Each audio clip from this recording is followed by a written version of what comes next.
High friend, welcome back to my channel. कशा आहात friends? I hope सगळे चांगले असाल. सिंगल मुनिया पैठणी ही महाराष्ट्राच्या समृद्ध वस्त्र परंपरेतील एक अतिशय खास आणि प्रतिष्ठित प्रकार आहे. या पैठणीचे मुख्य वैशिष्ट्य तिच्या काठावर विणलेले मुनिया नक्षीकाम असते, जे फक्त एका ओळीत असते.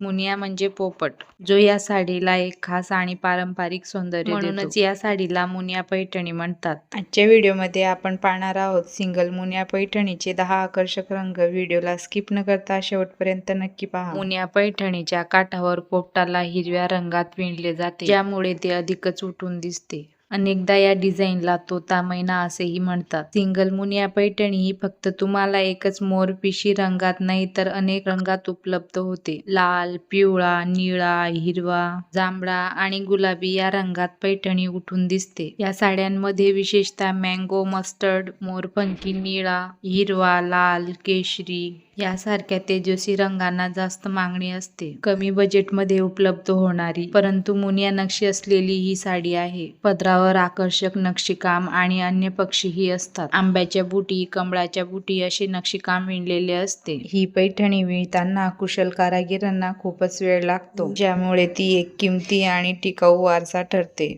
या साडीमध्ये तुम्हाला डार्क, लाईट असे दोघी कॉम्बिनेशन शेड्सचे कलर उपलब्ध होतील. या साड्यांमधून तुम्हाला कोणतीही साडी आवडली असेल तर तुम्ही या साड्या मिशो, मिंत्रा, अमेझॉन वरून परचेस करू शकता, किंवा तुम्हाला या साड्या मार्केटमध्ये दुकानात सुद्धा मिळतील. व्हिडिओ आवडला असेल तर व्हिडिओला लाईक करा, शेअर करा, सबस्क्राईब करायला विसरू नका. थँक्यू.